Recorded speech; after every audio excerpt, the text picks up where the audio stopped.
ਬਿਲਾਵਲ ਮਹੱਲਾ ਪੰਜਵਾ। ਬਿਲਾਵਲ ਰਾਗ ਵਿੱਚ ਪੰਜਵੇਂ ਪਾਤਸ਼ਾਹ ਸ਼ਹੀਦਾਂ ਦੇ ਸਰਤਾਜ, ਸ਼ਾਂਤੀ ਦੇ ਸੋਮੇ, ਗੁਰਬਾਣੀ ਦੇ ਰਚਨਹਾਰ, ਧੰਨ ਧੰਨ ਸ੍ਰੀ ਗੁਰੂ ਅਰਜਨ ਦੇਵ ਸਾਹਿਬ ਜੀ ਮਹਾਰਾਜ ਸ਼ੋ ਪਾਵਨ ਉਪਦੇਸ਼ ਦੀ ਬਖਸ਼ਿਸ਼ ਕਰਦੇ ਹਨ।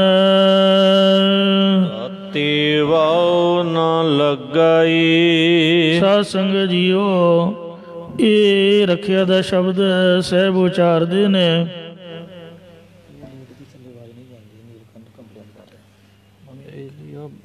ਤਬਲੇ ਵਾਲੀ ਲੀਡ ਹੈ, ਭਾਰੀ ਆਵਾਜ਼ ਹੈ।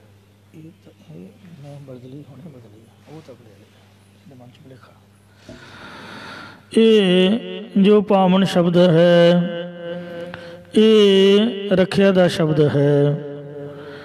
ਸੋ ਜਿਸ ਸਮੇਂ ਸ੍ਰੀ ਗੁਰੂ ਅਰਜਨ ਦੇਵ ਸਾਹਿਬ ਜੀ ਸ੍ਰੀ ਰਾਮਸਰ ਸਾਹਿਬ ਵਾਲੇ ਅਸਥਾਨ ਦੇ ਬਿਰਾਜਮਾਨ ਹੋ ਕੇ ਭਾਈ ਗੁਰਦਾਸ ਸਾਹਿਬ ਜੀ ਦੇ ਪਾਸੋਂ ਸ੍ਰੀ ਗੁਰੂ ਗ੍ਰੰਥ ਸਾਹਿਬ ਜੀ ਦੀ ਬਾਣੀ ਲਿਖਵਾ ਰਹੇ ਸਨ,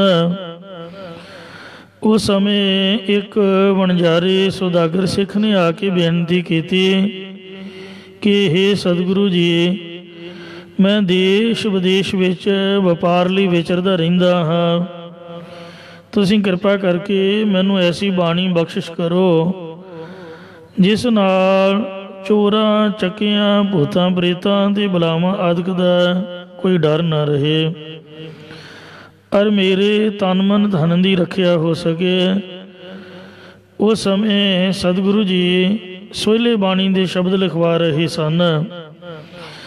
ਸ੍ਰੀ ਗੁਰੂ ਨਾਨਕ ਦੇਵ ਜੀ ਮਹਾਰਾਜ ਜੀ ਦੇ 3 ਸ਼ਬਦ ਜੈ ਘਰ ਕੀਰਤ ਆਖੀਐ, ਇੱਕ ਦੂਜਾ ਛੇ ਘਰ ਛੇ ਗੁਰ ਛੇ ਉਪਦੇਸ਼, ਅਤੇ ਤੀਜਾ ਗਗਨ ਮੈਂ ਥਾਲ ਰਬ ਚੰਦ ਦੀਪਕ ਬਨੇ, ਇਹ ਲਿਖਵਾ ਚੁੱਕੇ ਸਨ। ਫਿਰ ਚੌਥੇ ਪਾਤਸ਼ਾਹ ਜੀ ਦਾ ਕਾਮ ਕ੍ਰੋਧ ਨਗਰ ਭਉ ਭਰਿਆ ਵਾਲਾ ਸ਼ਬਦ, ਔਰ ਆਪਣਾ ਇੱਕ ਕਰੋ ਬੇਨੰਤੀ ਸੁਣੋ ਮੇਰੇ ਮੀਤਾ, ਇਹ ਵਾਲਾ ਸ਼ਬਦ ਉਚਾਰਨ ਕਰਕੇ ਭਾਈ ਗੁਰਦਾਸ ਸਾਹਿਬ ਜੀ ਦੇ ਪਾਸੋਂ ਸ੍ਰੀ ਗੁਰੂ ਗ੍ਰੰਥ ਸਾਹਿਬ ਮਹਾਰਾਜ ਦੇ ਵਿੱਚ ਲਿਖਵਾਇਆ। ਫਿਰ 4 ਸ਼ਬਦ ਹੋਰ ਲਿਖਵਾਏ ਜੋ ਵੱਖ-ਵੱਖ ਰਾਗਾਂ ਦੇ ਵਿੱਚ ਦਰਜ ਕੀਤੇ। ਪਹਿਲਾ ਸੋਰਠ ਮਹੱਲਾ ਪੰਜਵਾ, ਗੁਰ ਕਾ ਸ਼ਬਦ ਰਖਵਾਰੇ, ਚੌਕੀ ਚੌਗਿਰਦ ਹਮਾਰੇ। ਦੂਜਾ ਆ ਜਿਸ ਦੀ ਹੁਣ ਤੁਸੀਂ ਕਥਾ ਸਰਵਣ ਕਰਨ ਲਈ ਜਾ ਰਹੇ ਹੋ, ਬਿਲਾਵਲ ਮਹੱਲਾ ਪੰਜਵਾ, ਤਾਤੀ ਵਾਉ ਨਾ ਲਗਾਈ, ਪਾਰ ਬ੍ਰਹਮ ਸਰਨਾਈ। ਤੀਜਾ ਸ਼ਲੋਕ ਉਚਾਰਿਆ, ਜਹ ਸਾਧੂ ਗੋਬਿੰਦ ਭਜਨ, ਕੀਰਤਨ ਨਾਨਕ ਨੀਤ। ਤੇ ਚੌਥਾ ਸ਼ਲੋਕ ਮਹੱਲਾ ਪੰਜਵਾ, ਮਨ ਮਹਿ ਚਿਤਵੋ ਚਿਤਵਨੀ, ਉਦਮ ਕਰੋ ਠਨੀਤ।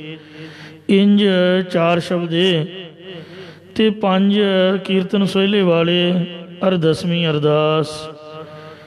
ਇਹ ਬਾਣੀ ਦਾ ਸਿੱਖ ਲਈ ਰਾਤ ਨੂੰ ਸੌਣ ਵੇਲੇ ਦਾ ਨਿਤਨੇਮ ਬਣਾਇਆ, ਔਰ ਹੁਕਮ ਕੀਤਾ ਕਿ ਜੋ ਵੀ ਸਿੱਖ ਹਰ ਰੋਜ਼ ਸੌਣ ਲੱਗਿਆ ਇਸ ਬਾਣੀ ਦਾ ਪਾਠ ਕਰੇਗਾ, ਉਹਦੇ ਤਨ ਮਨ ਤੇ ਧਨ ਦੀ ਗੁਰੂ ਆਪ ਰੱਖਿਆ ਕਰੇਗਾ।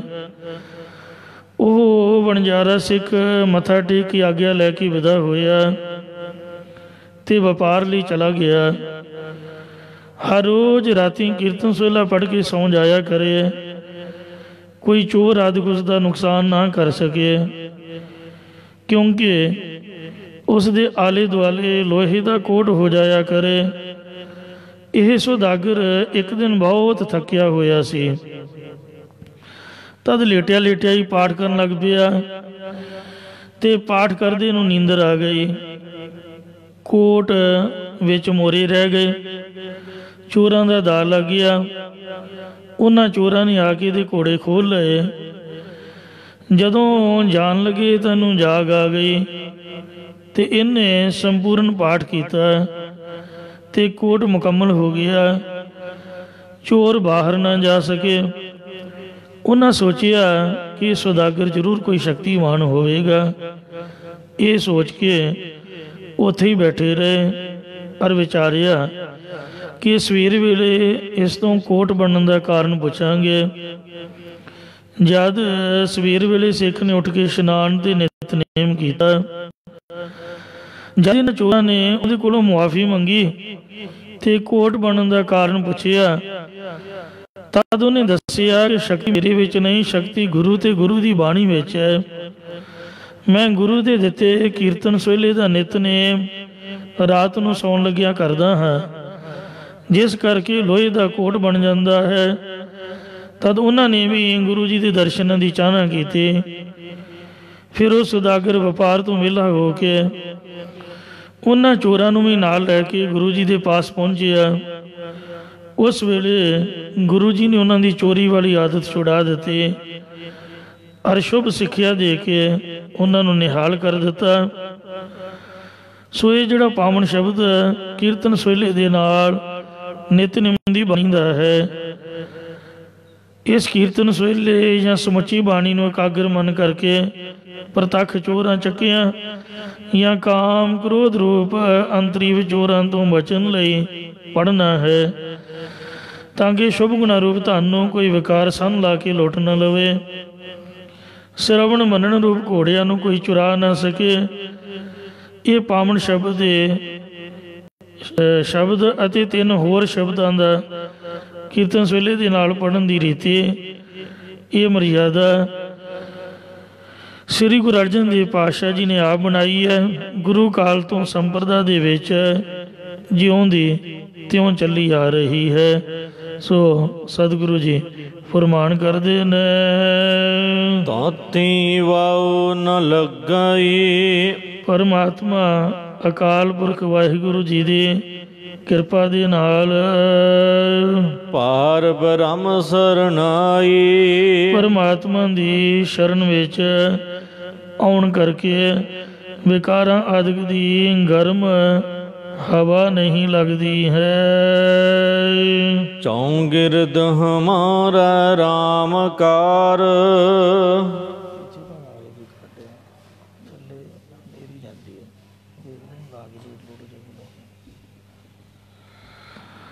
ਸੋ ਗੁਰੂ ਮਹਾਰਾਜ ਸੱਚੇ ਪਾਤਸ਼ਾਹ ਜੀ ਦੀ ਕਿਰਪਾ ਦੇ ਨਾਲ ਜਿਹੜੀ ਤੱਤੀ ਹਵਾ ਹੈ ਉਹ ਛੋਹ ਵੀ ਨਹੀਂ ਸਕਦੀ, ਕਿਉਂਕਿ ਮਹਾਰਾਜ ਦੀ ਸ਼ਰਨ ਜੋ ਆ ਗਏ ਆ। ਸਾਡੇ 4 ਸਪੇਰੇ ਵਾਹਿਗੁਰੂ ਅਕਾਲ ਪੁਰਖ ਪਰਮਾਤਮਾ ਦੇ ਨਾਮ ਦੀ ਕਾਰ ਲਕੀਰ ਕੱਢੀ ਹੋਈ ਹੈ। ਦੁੱਖਾਂ ਲੱਗਾ ਨਾ ਪਾਈ। ਜਿਸ ਕਰਕੇ ਜੰਮਣ ਮਨ ਰੂਪ ਇਹ ਮੇਰੇ ਭਰਾਵੋ ਕੋਈ ਵੀ ਦੁੱਖ ਨਹੀਂ ਲੱਗੇਗਾ। ਜਦ ਗੁਰਦੁਆਰਾ ਨਾਨਕਿਆਣਾ ਸਾਹਿਬ ਸੰਗਰੂਰ ਤੋਂ 5 ਕਿਲੋਮੀਟਰ ਬਾਹਰ ਬਾਰ, ਜਿਵੇਂ ਅੰਬਾਲਾ ਸ਼ਹਿਰ ਤੋਂ ਨਰੈਣਗੜ੍ਹ ਰੋਡ ਤੇ ਗੁਰਦੁਆਰਾ ਸ੍ਰੀ ਪੰਜੋਖਰਾ ਸਾਹਿਬ ਹੈ, ਇੰਝ ਹੀ ਸੰਗਰੂਰ ਸ਼ਹਿਰ ਤੋਂ ਉਹਨਾਂ ਕੀ 5 ਕਿਲੋਮੀਟਰ ਦੀ ਦੂਰ ਗੁਰਦੁਆਰਾ ਨਾਨਕਿਆਣਾ ਸਾਹਿਬ ਹੈ। ਉੱਥੋਂ ਦਾ ਵੀ ਇਹ ਇਤਿਹਾਸ ਲਿਖਿਆ ਹੈ ਕਿ ਕਲਯੁਗ ਨੇ ਸਾਹਿਬਾਂ ਦੇ ਇੱਥੇ ਦਰਸ਼ਨ ਪਾਏ। ਇੱਕ ਹੋਰ ਜਗ੍ਹਾ ਤੇ ਵੀ ਇਤਿਹਾਸ ਆਉਂਦਾ ਹੈ, ਜਦ ਕਲਯੁਗ ਗੁਰੂ ਮਹਾਰਾਜ ਦੇ ਦਰਸ਼ਨ ਕਰਨ ਆ ਰਿਹਾ ਸੀ, ਇਹਨੇ ਗੁਰੂ ਸਾਹਿਬ ਦੀ ਪਰਖ ਵਾਸਤੇ ਕਿ ਜੇ ਕੋਈ ਆਮ ਸਾਧ ਸੰਤ ਹੋਏਗਾ ਤਾਂ ਦੌੜ ਜਾਏਗਾ, ਅੱਗ ਦੇ ਅੰਗਿਆਰ ਬਰਸਾਏ। ਬਹੁਤ ਤੇਜ਼ ਇੱਟਾਂ ਰੋੜਿਆਂ ਵਾਲੀ ਹਨੇਰੀ ਚਲਾਈ, ਮੀਂਹ ਬਰਸਾਇਆ, ਜਿਸ ਕਾਰਨ ਭਾਈ ਮਰਦਾਨਾ ਸਾਹਿਬ ਜੀ ਬਹੁਤ ਘਬਰਾ ਗਏ ਤੇ ਇਹਦਾ ਬੜਾ ਭਿਆਨਕ ਰੂਪ ਇਹਨੇ 2 ਇੰਦਰੀਆਂ ਨੂੰ, ਇੱਕ ਜ਼ਬਾਨ ਨੂੰ, ਇੱਕ ਸਰੀਰਕ ਅੰਗ ਨੂੰ ਆਪਦੇ ਹੱਥ ਨਾਲ ਪਕੜਿਆ ਹੋਇਆ ਤੇ ਬਹੁਤ ਇਹਦਾ ਉੱਚਾ ਤੇ ਲੰਮਾ ਕੱਦ ਕਾਠ ਹੈ, ਜਿਸ ਤਰ੍ਹਾਂ ਕੋਈ ਬਹੁਤ ਵੱਡਾ ਦੈਂਤ ਆ ਰਿਹਾ ਹੋਵੇ। इस तरह जद वेखिया तो भाई साहब कहन लगे, महाराज ये बला मैनू खा जाएगी, तो तुसी बड़ा मुश्किल विच पाया है, उनका संस्कार बारे भी कुछ सोचा नहीं जा सकता। उनका मैं समझ लो गया। गुरु साहब कहन लगे, भाई साहब तू घबरा ना, तू उठ के वाहिगुरु वाहिगुरु कर दिया। 4 सवेरे लकी खिंच दे। जद उठ के लकीर खिंची, कहते हुण चुप करके बैठ जा, तेनों कुछ नहीं हुंदा। वो जो भी कुछ वर्खा हो रही सी, अग दी अंगियार, इट्टां रोड़े आदक, तेज हनेरी, वो सब लकीर तो बाहर बाहर। कवि संतोख सिंह जी ने प्रसंग लिखिया, सब कुछ बाहर बाहर डिगदा सी, अंदर कुछ भी ना होया। जिवें जिवें नेड़े आउंदा गया तो भाई साहब कहते, महाराज हुण मैनूं छड्डेगा नहीं।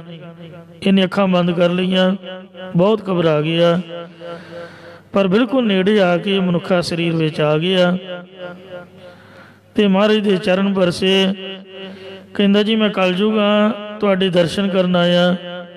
महाराज कहंदे, इंज दर्शन करीदे ने, तू तो डरा रहा है। कहंदा जी मैं तां इस तरह कीता है कि जे कोई आम मंगण वाला साध फकीर होवेगा तो दौड़ जाएगा। हुण मैनूं पता चल गया कि आप पूर्ण गुरु श्री गुरु नानक देव जी महाराज हो। मेरे राज विच आप दा अवतार होया, आपने ही मैनूं ये समा दिता। उन्हें आप दे बारे सब कुछ दसिया कि जबान के रस विच, इंद्रिय के रस विच मैं संसार नूं खत्म करांगा। फिर महाराज नूं उन्हें कुछ देना चाहिया। गुरु साहब ने उहदियां दित्तियां भेटावां नूं लैण तो इनकार कर दिता। बहुते तरले मारे, फिर गुरु साहब ने आख्या कि संगत विच तेरा जोर ना होवे। उन्हें 7 बचन गया। सो जिस वक्त इन्हें भयानक रूप धारिया तो वाहिगुरु कह के महाराज ने लकीर कढ़वाई, प्रतख चौगिरद हमारा रामकार। रामकार जिमें राम जी जदों सीता के अगों दी सोने रंगा हरण निकलिया तो राम जी ने आख्या भी मैनू फड़ के लिया के दिओ। राम जी चले गए। उस तो बाद ते लक्ष्मण नूं भी सीता जी ने जद भेजना चाहया तो उन्हें आख्या भी हे माता तेरे कहण मैं जांदा हाँ, ते पर आ मैं लकीर खिंचदा, इहदे नूं टप्पी ना। वो लक्ष्मण रेखा ने तीर दे नाल राम राम कहंदियां होया खिंच दिते। जिन्ना चिर अंदर रही उन्ना चिर सेफ रही। जद उन्हें मर्यादा नूं उलंघ दिता, कार दा मतलब मर्यादा है। सतगुरां ने साडे आले दुआले मर्यादा बन्नी है कि बाउंड्री लाइन नूं टप्पना नहीं। जद असीं मर्यादा का उलंघन करते हाँ तो साध संगत जीओ नक परने मुदड़े मूँह डिगदे हाँ, जिस करके सट्ट लगदियां ने ते असीं दुखी हुंदे हाँ। कलगीधर महाराज ने वादा किया, वचन दिता है। जिस वक्त 5 प्यारिਆਂ ने कलगीधर जी नूं अमृत छकाया, पहला छकाउंदे नहीं सन, कहंदे सन कुछ सानू भेटा करो।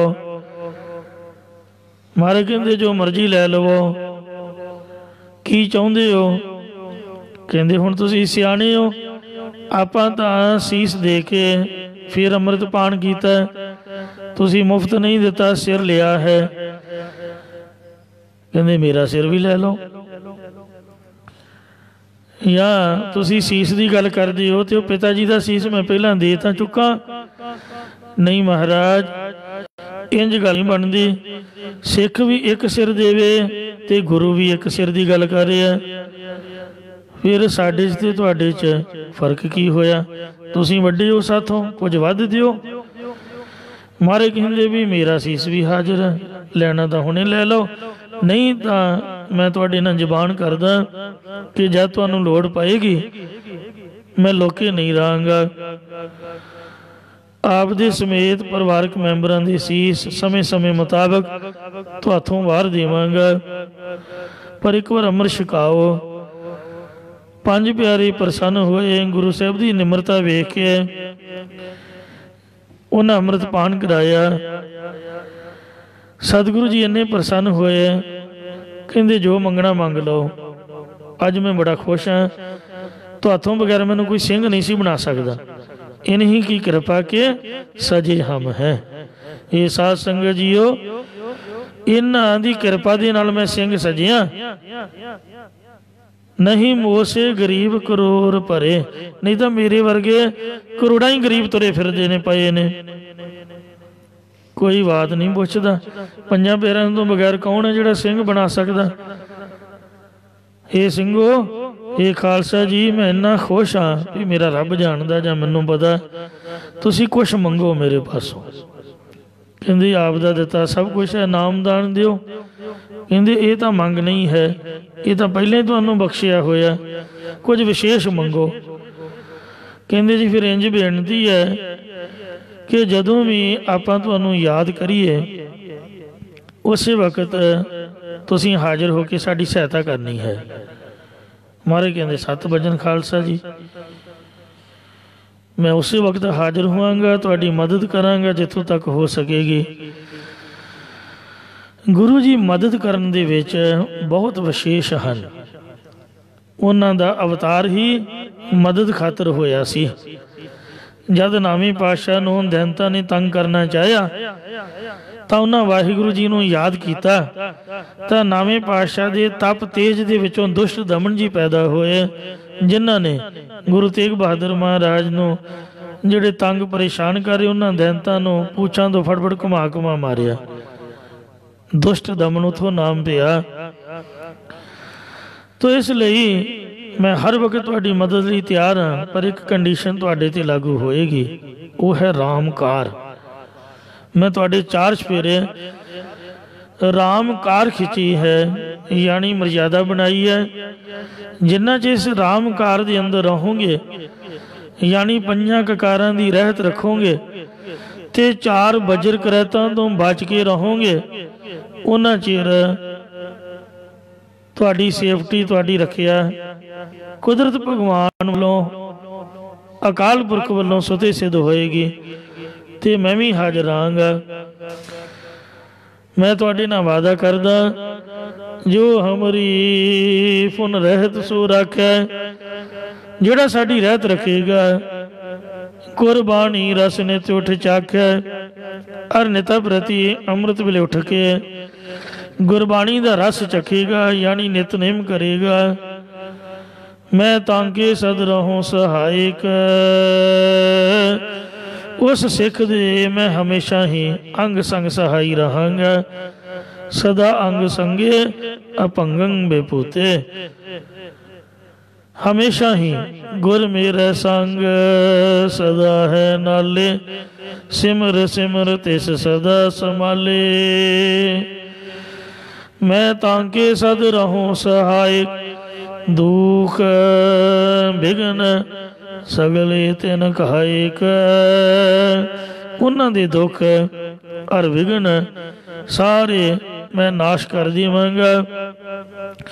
ਇਹ ਗੁਰੂ ਸਾਹਿਬਾਨ ਨੇ ਸਾਨੂੰ ਖੰਡੇ ਬਾਟੇ ਦਾ ਅੰਮ੍ਰਿਤ ਛਕਾ ਕੇ ਨਾਲ ਰਹਿਤ ਮਰਿਆਦਾ ਦੀ ਬਖਸ਼ਿਸ਼ ਕੀਤੀ, ਰਾਮਕਾਰ ਖਿੱਚੀ ਹੈ। ਅੰਮ੍ਰਿਤ ਤਾਂ ਦੇਵਤਿਆਂ ਨੇ ਵੀ ਛਕਿਆ ਸੀ। ਖੀਰ ਸਮੁੰਦਰ ਰਿੜਕਣ ਤੋਂ ਬਾਅਦ ਜਦ 14 ਰਤਨ ਨਿਕਲੇ, ਉਹਨਾਂ 14 ਰਤਨਾਂ ਦੇ ਵਿੱਚੋਂ ਇੱਕ ਅੰਮ੍ਰਿਤ ਵੀ ਸੀ, ਜੋ ਕਿ ਮੋਹਣੀ ਅਵਤਾਰ ਧਾਰ ਕੇ ਭਗਵਾਨ ਨੇ ਦੈਂਤਾਂ ਨੂੰ ਧੋਖੇ 'ਚ ਰੱਖਿਆ ਤੇ ਦੇਵਤਿਆਂ ਨੂੰ ਛਕਾ ਦਿੱਤਾ। ਪਰ ਉਹ ਛਕਣ ਦੇ ਬਾਵਜੂਦ ਵੀ ਇੰਦਰ ਦੀ ਵਿਕਾਰ ਅਗਨੀ ਨਹੀਂ ਬੁਝੀ, ਕਿਉਂਕਿ ਕਾਰ ਨਹੀਂ ਸੀ, ਕੋਈ ਮਰਿਆਦਾ ਨਹੀਂ ਸੀ। ਉਹਨੂੰ ਗੌਤਮ ਦੇ ਘਰ ਜਾ ਕੇ ਤੇ ਵੇਖੋ ਬੇਇੱਜ਼ਤੀ ਕਰਾਉਣੀ, ਬੇਇੱਜ਼ਤੀ ਕਰਾਉਣੀ। ਭਾਈ ਕੋੜ ਦਾ ਰੋਗ ਹੋ ਗਿਆ, ਬੜੀ ਬੁਰੀ ਹਾਲਤ ਹੋਈ।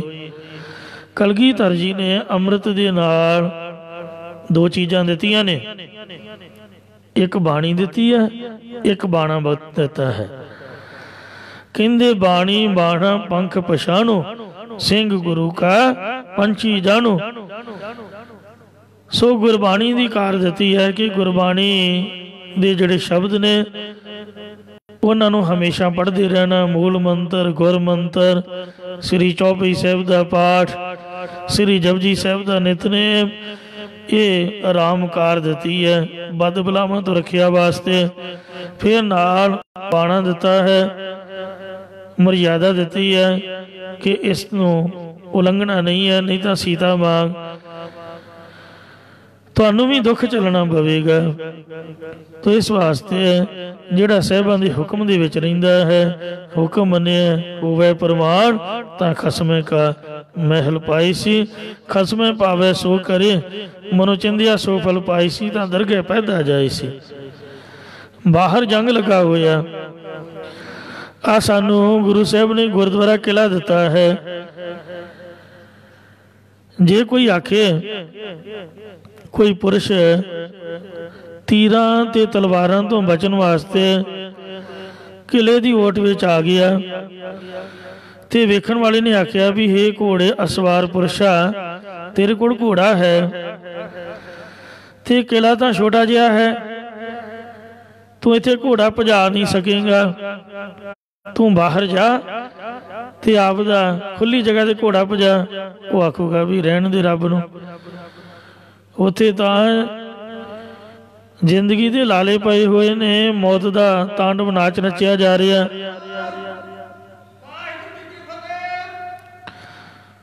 ਤੇ ਤੈਨੂੰ ਘੋੜਾ ਭਜਾਉਣ ਦੀ ਪਈ ਹੋਈ ਹੈ। ਘੋੜੇ ਤਾਂ ਖੁਸ਼ੀ ਵਿੱਚ ਭੱਜਦੇ ਨੇ, ਉੱਥੇ ਤਾਂ ਤੀਰਾਂ ਤਲਵਾਰਾਂ ਦੀ ਬੁਛਾੜ ਹੋ ਰਹੀ ਹੈ। ਘੋੜਾ ਭਜਾਉਣਾ ਥੋੜ੍ਹਾ ਸੋਚ ਰਿਹਾ, ਮੈਂ ਤਾਂ ਜ਼ਿੰਦਗੀ ਬਚਾਉਣ ਖਾਤਰ ਇਸ ਕਿਲੇ ਦੀ ਓਟ ਵਿੱਚ ਆਇਆ। ਜਿਉਂਦੇ ਰਹੇ ਤਾਂ ਭਜਾ ਵੀ ਲਾਂਗੇ, ਖੁੱਲੀ ਜਗ੍ਹਾ ਨੂੰ ਕੀ ਕਰਨਾ ਜਿੱਥੇ ਸੇਫਟੀ ਨਹੀਂ ਹੈ। ਤੋ ਇੰਜ ਕਾਮ, ਕ੍ਰੋਧ, ਲੋਭ, ਮੋਹ, ਹੰਕਾਰ, ਇਹਨਾਂ ਦਾ ਜੰਗ ਮਚਿਆ ਹੋਇਆ ਹੈ।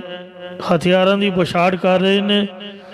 ਜਿਹੜਾ ਸਾਧ ਸੰਗਤ ਦੀ ਝੱਲ ਵਿੱਚ ਇਹ ਗੁਰੂ ਦੇ ਸ਼ਬਦ ਰੂਪੀ ਕਿਲੇ ਓਟ ਦੇ ਵਿੱਚ ਆ ਜਾਂਦਾ ਹੈ, ਗੁਰੂ ਸਾਹਿਬ ਉਹਦੀ ਰੱਖਿਆ ਕਰਦੇ ਨੇ।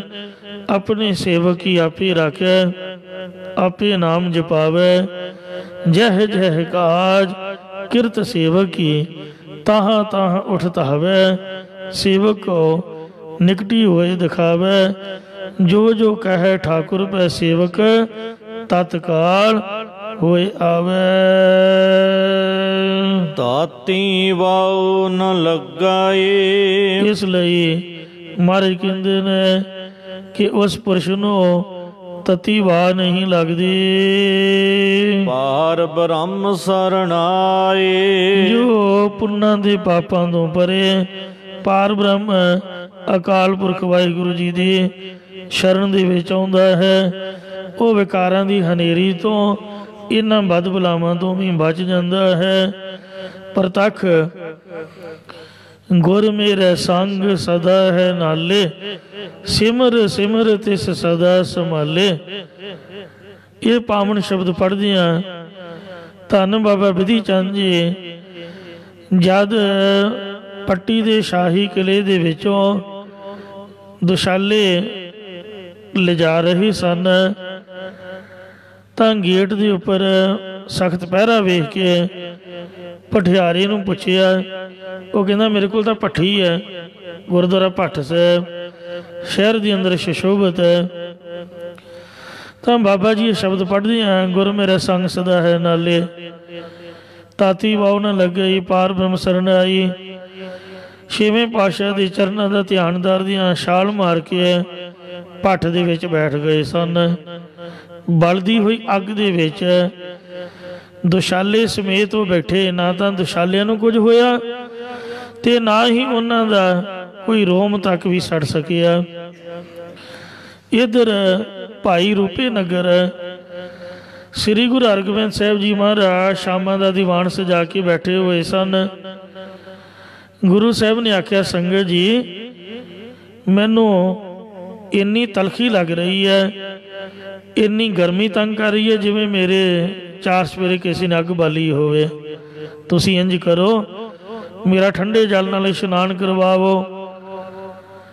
ਤੇ ਜਲਦੀ ਦੇ ਨਾਲ ਜੋ ਵੀ ਕਿਸੇ ਦੇ ਹੱਥ ਦੇ ਵਿੱਚ ਭਾਂਡਾ ਟਿੰਡਾ ਆਉਂਦਾ ਪਾਣੀ ਦਾ ਭਰ ਕੇ ਮੇਰੇ ਸਿਰ ਦੇ ਵਿੱਚ ਪਾਈ ਜਾਓ, ਮੈਨੂੰ ਬਹੁਤ ਗਰਮੀ ਲੱਗ ਰਹੀ ਹੈ।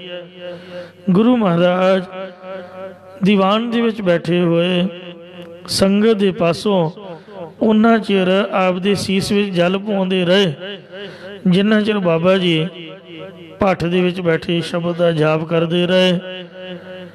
ਗੁਰੂ ਜੀ ਨੇ ਜਿੰਨਾ ਵੀ ਸੇਖ ਸੀਗਾ ਸਾਧ ਸੰਗਤ ਜੀਓ ਇਹ ਸ਼ਬਦ ਪੜ੍ਹਨ ਕਰਕੇ ਤੇ ਆਪਦੇ ਸਰੀਰ ਉੱਪਰ ਸਹਾਰਿਆ। ਧੰਨ ਬਾਬਾ ਬਿਧੀ ਚੰਦ ਜੀ ਨੂੰ ਕੁਛ ਵੀ ਨਾ ਹੋਣ ਦਿੱਤਾ। ਉਹ ਆਪਦੇ ਕੱਪੜੇ ਝਾੜ ਕੇ ਜਦ ਵੇਖਿਆ ਕਿ ਪਹਿਰਾ ਢਿੱਲਾ ਹੋ ਗਿਆ, ਭੱਠ ਦੇ ਵਿੱਚੋਂ ਸਤਿਨਾਮ ਵਾਹਿਗੁਰੂ ਕਰਦਿਆਂ ਇਹ ਬਾਣੀ ਦੇ ਸ਼ਬਦ ਪੜ੍ਹਦਿਆਂ ਬਾਹਰ ਆ ਗਏ। ਗੁਰੂ ਸਾਹਿਬ ਦੀ ਕਿਰਪਾ ਹੋਈ।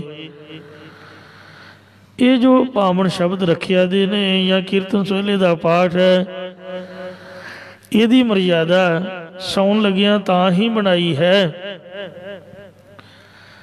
ਇੱਕ ਹੁੰਦਾ ਹੌਸਪੀਟਲ ਜਨਰਲ ਵਾਰਡ ਆਮ ਸੋ ਜਿਹਨੂੰ OPD ਕਹਿੰਦੇ ਨੇ, ਇੱਕ ਹੁੰਦੀ ਐਮਰਜੈਂਸੀ। ਐਮਰਜੈਂਸੀ ਦੇ ਵਿੱਚ ਵੀ ਇੱਕ ਉਹਦੇ ਤੋਂ ਵੀ ਤਾਂ ICU ਹੁੰਦਾ ਜਿਸ 'ਚ ਹਰ ਵਕਤ ਡਾਕਟਰ ਜਿਹੜੇ ਨੇ ਤੇ ਉਹਨਾਂ ਦੇ ਹੈਲਪਰ ਨਰਸਾਂ ਆਦਿ ਹਰ ਵਕਤ ਹਾਜ਼ਰ ਰਹਿੰਦੀਆਂ ਨੇ, ਦਿਨੇ ਵੀ ਰਾਤ ਵੀ ਤੁਰੰਤ ਹੈਲਪ ਮਿਲਦੀ ਹੈ। ਇਹ ਜਿਹੜੇ ਪਾਵਨ ਸ਼ਬਦ ਨੇ ਹੈ ਭਾਵੇਂ ਚਾਰ ਹੀ ਤੇ ਕੀਰਤਨ ਸੋਹਲੇ ਦੇ ਸ਼ਬਦ ਇਹ ਸਮਝ ਲਓ ਵੀ ICU ਦੀ ਤਰ੍ਹਾਂ ਇਨਸਾਨ ਦੀ ਉਸੇ ਵਕਤ ਹੈਲਪ ਕਰਨ ਵਾਲੇ ਮਦਦ ਕਰਨ ਵਾਲੇ ਨੇ। ਭਾਵੇਂ ਦੁੱਖ ਥੋੜਾ ਹੈ ਤੇ ਭਾਵੇਂ ਬਹੁਤਾ ਹੈ, ਦੁੱਖ ਤਾਂ ਦੁੱਖ ਹੀ ਹੈ। ਮੰਨ ਲਓ ਕੰਕਰ ਇੱਕ ਛੋਟਾ ਜਿਹਾ ਹੈ ਜੋ ਦਿਖਦਾ ਵੀ ਨਹੀਂ। ਕਿਸੇ ਨੂੰ ਤੁਸੀਂ ਆਪਣੀ ਅੱਖ ਦਿਖਾਓ, ਅਗਲਾ ਕਹੂਗਾ ਤੇਰੀ ਅੱਖ ਤਾਂ ਸਹੀ ਹੈ, ਪਰ ਪਤਾ ਉਦੋਂ ਲੱਗਦਾ ਜਦੋਂ ਅੱਖ ਦੇ ਵਿੱਚ ਕੰਕਰ ਪੈ ਜਾਏ, ਬੰਦਾ ਰੋਣੋਂ ਬਸ ਨਹੀਂ ਕਰਦਾ, ਰੜਕ ਪੈਂਦੀ ਹੈ, ਜਾਨ ਨਿਕਲਦੀ ਹੈ। ਉਹ ਕਹਿੰਦਾ ਵੀ ਤੂੰ ਵੇਖਦਾ ਨਹੀਂ ਚੰਗੀ ਚੱਜ ਨਾ ਵੇਖ। ਉਹ ਫਿਰ ਡਾਕਟਰ ਬੈਟਰੀ ਬੂਟਰੀ ਮਾਰ ਕੇ ਉਹਨੂੰ ਲੱਭਦਾ। ਆ ਜਿਹੜੇ ਲੁਹਾਰ ਮਿਸਤਰੀ ਨੇ ਖਰਾਦਾਂ ਦੇ ਉੱਪਰ ਕੰਮ ਕਰਨ ਵਾਲੇ, ਲੋਹੇ ਦਾ ਕੰਕਰ ਜੇ ਕਿਤੇ ਅੱਖ ਦੇ ਵਿੱਚ ਜਾ ਕੇ ਪੁਤਲੀ ਦੇ ਵਿੱਚ ਚੁੱਭ ਜਾਏ ਤਾਂ ਬਹੁਤ ਮੁਸ਼ਕਲ ਪੈ ਜਾਂਦੀ। ਕਿਸੇ ਵੀ ਚੀਜ਼ ਨਾਲ ਕੱਪੜੇ ਕੁੱਪੜੇ ਨਾਲ ਨਹੀਂ ਨਿਕਲਦਾ। ਸਿਆਣੇ ਬੰਦੇ ਨਵਾਂ ਨੋਟ ਲੈ ਕੇ ਤੇ ਉਹਨੂੰ ਚੰਗੀ ਤਰ੍ਹਾਂ ਗੋਲ ਕਰਕੇ ਤੇ ਬਹੁਤ ਨਿਗਾਹ ਲਾ ਕੇ ਫਿਰ ਉਹਨੂੰ ਅੱਖ ਵਿੱਚੋਂ ਕੱਢਦੇ ਨੇ। ਮੇਰੇ ਕਹਿਣ ਤੋਂ ਮੁਰਾਦ ਇਹ ਹੈ, ਜਮ ਕੰਕਰ ਨੇੜ ਨਾ ਆਇਆ, ਸੁਖ ਨਾਨਕ ਸਰਣੀ ਪਾਇਆ। ਕੰਕਰ ਭਾਵੇਂ ਛੋਟਾ ਜਿਹਾ ਹੈ, ਦੁੱਖ ਭਾਵੇਂ ਥੋੜਾ ਵੀ ਹੋਵੇ, ਪਰ ਜਿਹਨੂੰ ਲੱਗਦਾ ਉਹਨੂੰ ਪਤਾ ਹੈ ਦੁੱਖ ਬੜਾ ਦਿੰਦਾ ਹੈ। ਅੱਖ ਦੇ ਵਿੱਚ ਕੰਕਰ ਪੈ ਜਾਏ ਤਾਂ ਮੁਸ਼ਕਲ ਪੈ ਜਾਂਦੀ ਹੈ। ਇਹੋ ਜਿਹੇ ਮੌਕੇ ਵਿੱਚ ਵੀ ਸੋ ਜਿੱਥੇ ਕੁਝ ਵੀ ਨਾ ਸੁਝੇ, ਇਹ ਮਹਾਰਾਜ ਦੇ ਪਾਵਨ ਸ਼ਬਦ ਦਾ ਜਾਪ ਜਪੀਏ। ਉਸੇ ਵਕਤ ਗੁਰੂ ਸਾਹਿਬ ਕੋਈ ਨਾ ਕੋਈ ਰਸਤਾ ਕੱਢਦੇ, ਮਦਦ ਕਰਦੇ ਹਨ। ਇਹ ਉਦੋਂ ਤੋਂ ਪਤਾ ਚੱਲਿਆ ਜਦ ਸ੍ਰੀ ਗੁਰੂ ਨਾਨਕ ਦੇਵ ਸਾਹਿਬ ਜੀ ਮਹਾਰਾਜ ਦੁਪਹਿਰ ਦੇ ਸਮੇਂ ਆਪਦੇ ਆਸਣ ਦੇ ਬੜੇ ਸੁਖ ਸਹਿਤ ਵਿਸ਼ਰਾਮ ਕਰ ਰਹੇ ਸਨ ਤੇ ਪਾਵਨ ਸ੍ਰੀ ਲਹਿਣਾ ਜੀ ਗੁਰੂ ਸਾਹਿਬ ਜੀ ਦੇ ਚਰਨ ਘੁੱਟ ਰਹੇ ਸਨ। ਇੱਕਦਮ ਵੇਖਿਆ ਕਿ ਗੁਰੂ ਸਾਹਿਬ ਦੇ ਚਰਨਾਂ ਦੇ ਵਿੱਚੋਂ ਖੂਨ ਵਗ ਰਿਹਾ ਤੇ ਛੋਟੇ ਛੋਟੇ ਕੰਡੇ ਚੁਭੇ ਹੋਏ ਨੇ। ਮਹਾਰਾਜ ਦੀਆਂ ਜਿਹੜੀਆਂ ਲੱਤਾਂ ਨੇ ਉਹਨਾਂ ਦੇ ਖਰੀਂਡ ਵੱਜੇ ਹੋਏ ਨੇ, ਜਿਸ ਤਰ੍ਹਾਂ ਕਿਸੇ ਨੇ ਛਾਪਾ ਮਾਰਿਆ ਹੋਵੇ। ਉਹਨਾਂ ਵਿੱਚੋਂ ਵੀ ਖੂਨ ਵਗ ਰਿਹਾ। ਪਾਵਨ ਸ੍ਰੀ ਲਹਿਣਾ ਜੀ ਜਿਨ੍ਹਾਂ ਸ੍ਰੀ ਗੁਰੂ ਅੰਗਦ ਦੇਵ ਜੀ ਬਣਨਾ ਬੜੇ ਹੈਰਾਨ ਹੋਏ। ਪੁੱਛਿਆ, ਇਹ ਸਤਿਗੁਰੂ ਜੀ ਇਹ ਕੀ ਕੌਤਕ ਹੈ? ਆਪ ਬੜੇ ਸੁਖ ਸਹਿਤ ਵਿਸ਼ਰਾਮ ਕਰ ਰਹੇ ਹੋ, ਮੈਂ ਆਪਦੇ ਚਰਨਾਂ ਦੇ ਘੁੱਟਣ ਦੀ ਸੇਵਾ ਕਰ ਰਿਹਾ ਤੇ ਪਰ ਇਹ ਖੂਨ ਕਿੱਥੋਂ ਆ ਗਿਆ? ਗੁਰੂ ਸਾਹਿਬ ਕਹਿਣ ਲੱਗੇ, ਇੱਕ ਆਜੜੀ ਉਹ ਬੱਕਰੀਆਂ ਚਾਰਦਾ ਹੋਇਆ ਕੀਰਤਨ ਸੋਹਲੇ ਦੇ ਸ਼ਬਦ ਪੜ੍ਹ ਰਿਹਾ। ਫਲਾਣੀ ਜਗ੍ਹਾ ਤੇ ਉਹ ਝਾੜੀਆਂ ਕੰਡਿਆਂ ਦੇ ਵਿੱਚ ਤੁਰ ਫਿਰ ਰਿਹਾ, ਉਹਨੂੰ ਬੁਲਾ ਕਰਕੇ ਲੈ ਕੇ ਆਵੋ। ਤਾਂ ਪਾਵਨ ਸ੍ਰੀ ਲਹਿਣਾ ਜੀ ਗਏ। ਮਹਾਂਪੁਰਖਾਂ ਨੇ ਗੁਰਬਾਣੀ ਪਾਠ ਦਰਸ਼ਨ ਦੇ ਵਿੱਚ ਇਹ ਸਾਖੀ ਆਪ ਦਰਜ ਕੀਤੀ ਹੈ, ਜੋ ਸੰਪਰਦਾ ਦੇ ਵਿੱਚ ਪ੍ਰਸਿੱਧ ਹੈ ਕਿ ਜਦੋਂ ਆਜੜੀ ਗੁਰੂ ਸਾਹਿਬ ਦੇ ਕੋਲ ਹਾਜ਼ਰ ਹੋਇਆ ਤਾਂ ਮਹਾਰਾਜ ਸਾਹਿਬ ਕਹਿਣ ਲੱਗੇ, ਇਹ ਭਾਈ ਗੁਰਮੁਖਾ, ਕੀਰਤਨ ਸੋਹਿਲਾ ਜਿਹੜਾ ਹੈ ਇਹ ਤੂੰ ਸੌਣ ਲੱਗਿਆ ਚੌਂਕੜਾ ਮਾਰ ਕੇ ਆਪਦੇ ਆਸਣ ਦੇ ਪੜ੍ਹਨਾ। ਤੂੰ ਬਾਣੀ ਸੁਣਾਉਂਦਾ ਹੈ ਤੇ ਅਸੀਂ ਬਾਣੀ ਦੇ ਪ੍ਰੇਮੀ ਸੁਣਨ ਖਾਤਰ ਤੇਰੇ ਮਗਰ ਮਗਰ ਤੁਰੇ ਫਿਰਦੇ ਹਾਂ, ਜਿਸ ਕਰਕੇ ਆ ਸਾਡੇ ਪੈਰਾਂ ਵਿੱਚ ਕੰਡੇ ਆਦਿਕ ਵੱਜੇ ਨੇ। ਤੇ ਇਸ ਲਈ ਜਦੋਂ ਵੀ ਗੁਰਬਾਣੀ ਦਾ ਪਾਠ ਕਰਨਾ, ਵੇਖੋ ਕਿਆ ਸੋਹਣਾ ਸਥਾਨ ਗੁਰੂ ਸਾਹਿਬ ਨੇ ਬਖਸ਼ਿਸ਼ ਕੀਤਾ ਹੈ, ਸੁਖਮਈ ਅਸਥਾਨ। ਹੇਠਾਂ ਨਿਤਨੇਮ ਹਾਲ ਹੈ, ਬੜੇ ਆਰਾਮ ਪੂਰਵਕ ਗੁਰਬਾਣੀ ਦਾ ਪਾਠ ਪੜ੍ਹਨਾ। ਤੇ ਜਦ ਕੋਈ ਇਸ ਤਰ੍ਹਾਂ ਦਾ ਸਮਾਂ ਹੋਵੇ ਤਾਂ ਫਿਰ ਵਾਹਿਗੁਰੂ ਵਾਹਿਗੁਰੂ ਦਾ ਜਾਪ ਜਪਣਾ ਚਾਹੀਦਾ, ਕਿਉਂਕਿ ਗੁਰੂ ਨਾਨਕ ਸਾਹਿਬ ਦਾ ਇਹ ਬਚਨ ਹੈ ਕਿ ਜਿਹੜਾ ਸਿੱਖ ਕੀਰਤਨ ਸੋਹਿਲੇ ਦਾ ਪਾਠ ਕਰਦਾ ਹੈ, ਮੈਂ ਸਰਾਣੇ ਵੱਲ ਬੈਠ ਕੇ ਉਸ ਪਾਠ ਨੂੰ ਸੁਣਦਾ ਹਾਂ। ਇਸ ਲਈ ਗੁਰੂ ਦੇ ਸਿੱਖ ਸਨਾਰੇ ਵੱਲ ਮੂੰਹ ਕਰਕੇ ਫਿਰ ਇਹ ਕੀਰਤਨ ਸੋਹਿਲਾ ਵਿਸ਼ੇਸ਼ ਕਰਕੇ ਪੜ੍ਹਦੇ। ਗੁਰਬਾਣੀ ਜਦ ਵੀ ਅਖੰਡ ਪਾਠੀ ਰੌਲ ਲਾਉਂਦਾ ਹੈ ਤਾਂ ਪਾਠ ਦਰਪਣ ਦੇ ਵਿੱਚ ਪਾਠ ਦੀ ਮਰਿਆਦਾ ਮਹਾਂਪੁਰਖਾਂ ਲਿਖੀ ਹੈ ਕਿ ਪਾਠੀ ਸਿੰਘ ਉੱਚੀ ਬੋਲ ਕੇ ਪਾਠ ਕਰੇ ਔਰ ਮਹਿਸੂਸ ਕਰੇ ਕਿ ਮੇਰੇ ਸੱਜੇ ਹੱਥ ਸ੍ਰੀ ਗੁਰੂ ਨਾਨਕ ਦੇਵ ਜੀ ਮਹਾਰਾਜ ਕਲਗੀਆਂ ਵਾਲੇ ਪਾਤਸ਼ਾਹ ਬੈਠੇ ਬਾਣੀ ਸੁਣ ਰਹੇ ਨੇ ਤੇ ਮੈਂ ਉਹਨਾਂ ਨੂੰ ਸੁਣਾ ਰਿਹਾ। ਤਾਂ ਇਸ ਤਰ੍ਹਾਂ ਵੱਧ ਫਲ ਮਿਲਦਾ ਹੈ ਜੇ ਗੁਰੂ ਸਾਹਿਬ ਨੂੰ ਹਾਜ਼ਰ ਨਾਜ਼ਰ ਸਮਝੇ। ਸਤਿਗੁਰੂ ਜੀ ਨੇ ਆਪ ਦੀ ਸਾਰੀ ਉਮਰ ਇੱਕੋ ਹੀ ਕੰਮ ਕੀਤਾ ਕਿ ਬਾਣੀ ਦਾ ਕੀਰਤਨ ਕੀਤਾ ਤੇ ਸੁਣਿਆ। ਮਰਦਾਨੇ ਨਾਲ ਇਹੀ ਪ੍ਰੇਮ ਸੀਗਾ ਕਿ ਉਹ ਕੀਰਤਨ ਸੁਣਾਉਂਦਾ ਸੀ। ਭਾਵੇਂ 100 ਵਾਰ ਗੁੱਸੇ ਹੋਇਆ, ਮਹਾਰਾਜ ਨੇ 1000 ਵਾਰ ਉਹਨੂੰ ਮਨਾਇਆ, ਪਰ ਇਹੀ ਆਖਿਆ ਕਿ ਮਰਦਾਨਾ ਜੀ ਤੂੰ ਸਾਨੂੰ ਗੁਰਬਾਣੀ ਸੁਣਾਉਣਾ ਹੈ, ਕੀਰਤਨ ਸੁਣਾਉਣਾ ਇਸ ਲਈ ਸੀ ਤੇਰੇ ਤੇ ਬੜੇ ਪ੍ਰਸੰਨ ਹੈ। ਤੋ ਇਸ ਲਈ ਜੋ ਗੁਰਬਾਣੀ ਹੈ ਸੁਖਮਨੀ ਸੁਖ ਅੰਮ੍ਰਿਤ ਪ੍ਰਭ ਨਾਮ, ਭਗਤ ਜਨਾਂ ਕੈ ਮਨ ਬਿਸਰਾਮ। ਸੁਦੇ ਸਿਧ ਹੀ ਗੁਰਬਾਣੀ ਦਾ ਮਹਾਰਾਜ ਦੇ ਸ਼ਬਦਾਂ ਦਾ ਪਹਿਰਾ ਹੁੰਦਾ ਹੈ। ਇਸ ਲਈ ਪਾਤਸ਼ਾਹ ਜੀ ਫਰਮਾਉਂਦੇ ਹਨ, ਤਾਤੇ ਵਾਉ ਨ ਲਗਾਏ, ਤਤੀ ਗਰਮ ਹਵਾ ਤੱਕ ਨਹੀਂ ਲੱਗੇਗੀ। ਆਰ ਬ੍ਰਹਮ ਸਰਣਾਈ, ਪਰਮਾਤਮਾ ਦੀ ਸ਼ਰਨ ਵਿੱਚ ਆਉਣ ਕਰਕੇ ਵਿਕਾਰਾਂ ਆਦਿਕ ਦੀ ਗਰਮ ਹਵਾ ਨਹੀਂ ਲੱਗਦੀ।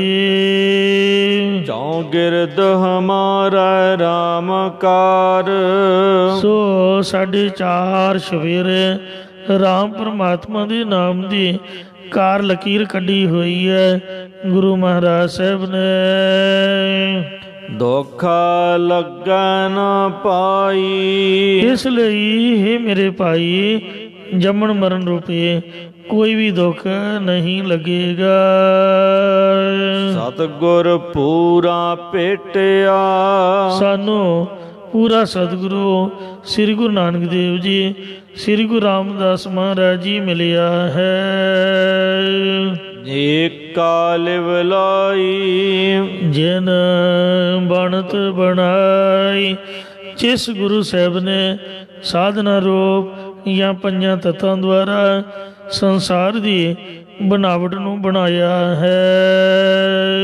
ਰਾਮ ਨਾਮ ਔਖਦ ਦੀਆ, ਸਤਿਗੁਰਾਂ ਨੇ ਸਾਨੂੰ ਰਮੇ ਪਰਮਾਤਮਾ ਦੇ ਨਾਮ ਰੂਪ ਔਸ਼ਧੀ ਦਵਾਈ ਨੂੰ ਦੇਣਾ ਕੀਤਾ ਹੈ। ਅਤੇ ਕਾਲ ਬਲਾਈ, ਇੱਕ ਪਰਮਾਤਮਾ ਦੇ ਵਿੱਚ ਸਾਡੀ ਲੇ ਬਿਰਤੀ ਲਾਉਣਾ ਕੀਤੀ ਹੈ। ਔਖਦ ਹਰਿ ਕਾ ਨਾਮ ਹੈ, ਜਿਤ ਰੋਗ ਨਾ ਵਿਆਪੈ। ਹਰੀ ਦਾ ਨਾਮ ਹੀ ਇੱਕ ਔਸ਼ਧੀ, ਇੱਕ ਦਵਾਈ ਹੈ ਜਿਹਦੇ ਨਾਲ ਕੋਈ ਵੀ ਰੋਗ ਆਦਿਕ ਨਹੀਂ ਲੱਗਦਾ। ਪ੍ਰਭ ਰੋਗ ਮਿਟਾਵੇ ਨਵਾਂ ਨਿਰੋਆ, ਨਾਨਕ ਰੱਖਾ ਆਪੇ ਹੋਆ। ਪਰ ਸਾਡੀ ਬਦਕਿਸਮਤੀ ਹੈ ਸਿੱਖ ਅਖਵਾਉਣ ਵਾਲਿਆਂ ਦੀ ਕਿ ਜਦ ਡਾਕਟਰ ਸਾਨੂੰ ਜਵਾਬ ਦੇ ਦਿੰਦੇ ਹਨ, ਫਿਰ ਅਸੀਂ ਗੁਰੂ ਘਰ ਦੇ ਵੱਲ ਦੌੜਦੇ ਹਾਂ, ਮਹਾਰਾਜ ਦੀ ਬਾਣੀ ਦਾ ਆਸਰਾ ਲੈਂਦੇ ਹਾਂ। ਕਬੀਰ ਕਾਮ ਭਰੇ ਹਰ ਸਿਮਰੀ ਹੈ, ਐਸਾ ਸਿਮਰੋ ਨਿਤ। ਜੇ ਪਹਿਲਾਂ ਹੀ ਗੁਰੂ ਜੀ ਨੂੰ ਯਾਦ ਕਰ ਲਿਆ ਜਾਏ ਤਾਂ ਅਮਰਾਪੁਰ ਵਾਸਾ ਕਰੋ, ਹਰ ਗਿਆ ਬਹੋਰਾ ਬਿਤ। ਅਮਰਪੁਰੀ ਵਿੱਚ ਵਾਸਾ ਹੋਵੇ ਤੇ ਤੰਦਰੁਸਤੀ ਵੀ ਮਹਾਰਾਜ ਬਖਸ਼ਿਸ਼ ਕਰੇ। ਪਰ ਅਸੀਂ ਆਉਂਦੇ ਐਂਡ ਦੇ ਵਿੱਚ ਹਾਂ, ਸਗੋਂ ਕਿ ਗੈਰ ਸਿੱਖ ਜਿਹੜੇ ਲੋਕ ਨੇ, ਦੂਜੇ ਧਰਮਾਂ ਵਾਲੇ, ਉਹ ਵੱਧ ਲਾਭ ਲੈ ਜਾਂਦੇ ਹਨ। ਇੱਕ ਗੁਜਰਾਤੀ ਹਿੰਦੂ ਜੈਂਟਲਮੈਨ ਜਿਹਨੇ ਗੱਲ ਮੰਨੀ ਕਿ ਮੈਂ ਇੱਕ ਨਾਸਤਕ, ਰੱਬ ਦੀ ਹੋਂਦ ਤੋਂ ਮੁਨਕਰ ਬੰਦਾ, ਵਾਸੂਦੇਵ ਭਾਰਦਵਾਜ, ਜਦੋਂ ਸ੍ਰੀ ਗੁਰੂ ਗ੍ਰੰਥ ਸਾਹਿਬ ਜੀ ਮਹਾਰਾਜ ਦਾ 400 ਸਾਲਾ ਪ੍ਰਕਾਸ਼ ਪੁਰਬ, ਪਹਿਲਾ ਪ੍ਰਕਾਸ਼ ਪੁਰਬ ਮਨਾਇਆ ਹਰਿਮੰਦਰ ਸਾਹਿਬ ਅੰਮ੍ਰਿਤਸਰ, ਸੰਤ ਗਿਆਨੀ ਸੰਤ ਸਿੰਘ ਜੀ ਮਸਕੀਨ ਜੀ ਨੇ ਮੰਜੀ ਸਾਹਿਬ ਦੀਵਾਨ ਹਾਲ ਦੀ ਸਟੇਜ ਤੋਂ ਉਹਨੂੰ ਖੜਾ ਕਰਕੇ ਲਾਈਵ ਤੇ ਸਾਰੀਆਂ ਸੰਗਤਾਂ ਨੂੰ ਉਹਦੇ ਦਰਸ਼ਨ ਕਰਾਏ ਔਰ ਉਹਦੇ ਤੋਂ ਸਪੀਚ ਕਰਵਾਈ। ਇੱਥੇ ਵੀ ਇੱਕ ਵਾਰ ਮੇਰੇ ਆਉਣ ਤੋਂ ਪਹਿਲਾਂ ਤੇ ਸ਼ਾਇਦ ਮੇਰੇ ਆਇਆ ਵੀ 2 ਵਾਰ ਉਹ ਵਾਸੂਦੇਵ ਭਾਰਦਵਾਜ ਗੁਰਦੁਆਰਾ ਸਿੰਘ ਸ਼ਹੀਦਾਂ ਦੇ ਦਰਸ਼ਨ ਕਰਕੇ ਗਿਆ। ਔਰ ਉਸ ਮੌਕੇ ਇੱਥੋਂ ਦੀ ਸਟੇਜ ਤੋਂ ਬੋਲਿਆ, ਜਦੋਂ ਸਟੇਜ ਸਮਾਧਾਂ ਵਾਲੀ ਸਾਈਡ ਪਰਲੇ ਪਾਸੇ ਹੁੰਦੀ ਸੀ, ਉਦੋਂ ਕਥਾ ਦੂਜੇ ਪਾਸੇ ਹੁੰਦੀ ਸੀ। ਜਦ ਮੈਂ ਇੱਥੇ ਆਇਆ ਉਦੋਂ ਇੱਥੇ ਮੇਨ ਬਾਬਾ ਹਨੂੰਮਾਨ ਸਿੰਘ ਦੇ ਸਥਾਨ ਦੇ ਸਨਮੁਖ ਸਟੇਜ ਸੀ। ਕਹਿੰਦੇ ਪਰਲੀ ਸਟੇਜ ਤੋਂ ਬੋਲਿਆ, ਇੱਥੇ ਦਰਸ਼ਨ ਕਰਕੇ ਉਹਨੇ ਆਪ ਦੀ ਵਿਥਿਆ ਇੱਥੇ ਵੀ ਸੁਣਾਈ। ਉਹਦੀ ਰਿਕਾਰਡਿੰਗ ਸਾਡੇ ਪਾਸ ਮੌਜੂਦ ਹੈ। ਜੋ ਆਪ ਉਹ ਬੋਲ ਕੇ ਦੱਸ ਰਿਹਾ ਹੈ ਕਿ ਮੈਨੂੰ ਇੱਕ ਕੇਸਰ ਸਿੰਘ ਨਾਮ ਦਾ ਗੁਰੂ ਦਾ ਸਿੱਖ ਮਿਲਿਆ ਜੋ ਸਾਡੀ ਰਿਸ਼ਤੇਦਾਰੀ ਵਿੱਚੋਂ ਹੀ ਸੀ, ਔਰ ਮੇਰੀ ਪਤਨੀ ਨੇ ਮੈਨੂੰ ਇਸ ਵੱਲ ਪ੍ਰੇਰਿਆ। ਮੈਨੂੰ ਬੋਨ ਕੈਂਸਰ ਸੀਗਾ, ਹੱਡੀਆਂ ਦਾ ਕੈਂਸਰ। ਔਰ ਡਾਕਟਰ ਨੇ ਆਖਿਆ ਵੀ ਜੇ ਤੂੰ ਚੌਂਕੜਾ ਮਾਰ ਕੇ ਬੈਠੇਗਾ ਤਾਂ ਹੱਡੀਆਂ ਤੇੜੀਆਂ ਕੜਕ ਕੜਕ ਕਰਕੇ ਉਸੇ ਵਕਤ ਟੁੱਟ ਜਾਣਗੀਆਂ, ਤੇ ਹਮੇਸ਼ਾ ਹੀ ਲੇਟੇ ਰਹਿਣ ਦੀ ਮੈਨੂੰ ਆਗਿਆ ਸੀ। ਜਿਸ ਵਕਤ ਡਾਕਟਰਾਂ ਨੇ ਜਵਾਬ ਦੇ ਦਿੱਤਾ ਤਾਂ ਸਾਰਾ ਪਰਿਵਾਰ ਘਬਰਾਇਆ ਹੋਇਆ ਸੀ। ਮੈਨੂੰ ਆਖਿਆ ਵੀ ਹੁਣ ਤਾਂ ਆਪਣੇ ਕੋਲ ਹੋਰ ਕੋਈ ਚਾਰਾ ਨਹੀਂ, ਜੇ ਕਿਰਪਾ ਹੋ ਜਾਏ ਸ੍ਰੀ ਗੁਰੂ ਰਾਮਦਾਸ ਮਹਾਰਾਜ ਦੇ ਦਰ ਦੇ ਉੱਪਰ ਜਾ ਕੇ ਅਰਦਾਸ ਕਰਾਈਏ। ਕਹਿੰਦੇ ਗੁਰਮੁਖ ਕੇਸਰ ਸਿੰਘ ਦੇ ਕਹਿਣ ਤੋਂ ਤੇ ਪਤਨੀ ਦੇ ਜ਼ੋਰ ਪਾਉਣ ਤੋਂ ਮੈਂ ਉੱਥੋਂ ਹਰਿਮੰਦਰ ਸਾਹਿਬ ਆਇਆ ਔਰ ਆ ਕੇ ਬੇਨਤੀ ਕੀਤੀ ਕਿ ਮੇਰੀ ਅਰਦਾਸ ਕਰੋ। ਹੁਕਮ ਹੋਇਆ ਕਿ ਅਖੰਡ ਪਾਠ ਸਾਹਿਬ ਕਰਾਓ। ਤੇ ਕੁਦਰਤੀ ਵੈਸੇ 15-20 ਸਾਲ ਦੀ ਬੁਕਿੰਗ ਚੱਲਦੀ ਹੈ, 10 ਸਾਲ ਦੀ ਤਾਂ ਹੈ ਹੀ ਹੈ। ਪਰਮਾਤਮਾ ਦੀ ਕੁਦਰਤ ਵੱਲੋਂ ਕੋਈ ਕਿਸੇ ਦਾ ਪਾਠ ਕੈਂਸਲ ਹੋ ਗਿਆ ਜਾਂ ਸਿੰਘ ਸਾਹਿਬਾਂ ਦੀ ਸਿਫਾਰਿਸ਼ ਹੋਈ, ਤੇ ਜਿਹੜਾ ਅਕਾਲ ਤਖਤ ਸਾਹਿਬ ਦੇ ਪਿਛਲੇ ਪਾਸੇ ਬਾਬਾ ਗੁਰਬਖਸ਼ ਸਿੰਘ ਜੀ ਦਾ ਬੁੰਗਾ ਹੈ, ਉਸ ਸਥਾਨ ਦੇ ਅਖੰਡ ਪਾਠ ਸਾਹਿਬ ਰੱਖਿਆ ਗਿਆ। ਪਾਠੀ ਸਿੰਘ ਵੀ ਇਹ ਮੰਨਦਾ ਹੈ ਜਿਹੜਾ ਅਖੰਡ ਪਾਠ ਤੇ ਉਸ ਵਕਤ ਰੌਲ ਲਾ ਰਿਹਾ ਸੀ। ਜਦ 262 ਅੰਗ ਦੇ ਪਾਠ ਆਇਆ, ਗੋੜੀ ਸੁਖਮਨੀ ਮਹੱਲਾ 5ਵਾਂ, ਤੇ ਇਹ ਪੰਕਤੀ ਪੜ੍ਹੀ ਪਾਠੀ ਸਿੰਘ ਨੇ, ਗੌੜੀ ਸੁਖਮਨੀ ਮਹੱਲਾ 5ਵਾਂ, ਸ਼ਲੋਕ ਇੱਕ ਓੰਕਾਰ ਸਤਿਗੁਰ ਪ੍ਰਸਾਦ। ਆਦਿ ਗੁਰ ਏ ਨਮః, ਜੁਗਾਦ ਗੁਰ ਏ ਨਮঃ, ਸਤਿਗੁਰ ਏ ਨਮঃ। ਸ੍ਰੀ ਗੁਰਦੇਵੇ ਨਮः। ਅਸ਼ਟਪਦੀ ਕਹਿੰਦਾ ਵੀ ਪੰਜਾਬੀ ਅੱਖਰ ਹੋਣ ਕਰਕੇ ਮੈਨੂੰ ਪੰਜਾਬੀ ਬੋਲੀ ਦੀ ਸਮਝ ਨਹੀਂ ਸੀ ਆਉਂਦੀ, ਤੇ ਪਰ ਮੈਨੂੰ ਸ਼ਾਂਤੀ ਜ਼ਰੂਰ ਮਿਲੀ। ਜਿਸ ਤਰ੍ਹਾਂ ਪਾਣੀ ਦੀ ਜਿਹੜੀ ਵਰਖਾ ਹੈ, ਪਾਣੀ ਦਾ ਸੁਭਾਅ ਹੀ ਹੈ ਵੀ ਸਰੀਰ ਨੂੰ ਠੰਡਿਆ ਕਰਦਾ, ਤੇ ਇਸ ਵਾਸਤੇ ਵਰਖਾ ਦੇ ਹੇਠ ਇਸ਼ਨਾਨ ਕਰਕੇ ਬੰਦਾ ਕੁਦਰਤੀ ਸ਼ਾਂਤ ਹੋ ਜਾਂਦਾ। ਇੰਜ ਸਾਚ ਨਾਮ ਕੀ ਅੰਮ੍ਰਿਤ ਵਰਖਾ ਹੇਠ ਇਸ਼ਨਾਨ ਕਰਕੇ ਮੇਰਾ ਮਨ ਬਿਲਕੁਲ ਠੰਡਾ ਹੋ ਗਿਆ। ਜਿਹੜਾ ਡਾਕਟਰਾਂ ਨੇ ਸਲਾਹ ਦਿੱਤੀ ਸੀ ਵੀ ਤੂੰ ਬਹਿਣਾ ਨਹੀਂ, ਮੈਂ ਸੋਚਿਆ ਵੀ ਮਰਿਆ ਤਾਂ ਹੈ ਹੀ ਆ।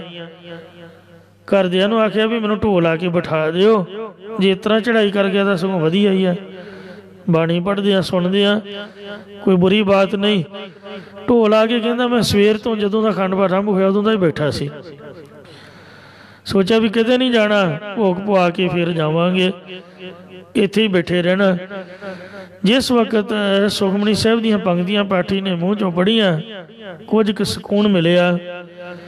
ਅਸ਼ਟਪਦੀ ਸਿਮਰੋ ਸਿਮਰ ਸਿਮਰ ਸੁਖ ਪਾਵੋ, ਕਲ ਕਲੇਸ਼ ਤਨ ਮਾਹੀ ਮਿਟਾਵੋ, ਸਿਮਰੋ ਜਸ ਬਸੰਭਰ ਏਕ, ਨਾਮ ਜਪਦਿਆ ਗਣਤ ਅਨੇਕ, ਵੇਦ ਪੁਰਾਣ ਸਿਮਰਤ ਸੁਦਾਖਰ, ਕੀਨੇ ਰਾਮ ਨਾਮ ਏਕ ਆਖਰ, ਕਿਨਕਾ ਏਕ ਜਿਸ ਜੀਵ ਬਸਾਵੈ, ਤਾਂ ਕੀ ਮਹਿਮਾ ਗਣੀ ਨਾ ਆਵੈ, ਕਾਂਖੀ ਏਕੈ ਦਰਸ ਤੁਹਾਰੋ, ਨਾਨਕ ਗੁਣ ਸੰਗ ਮੋਹਿ ਉਧਾਰੋ।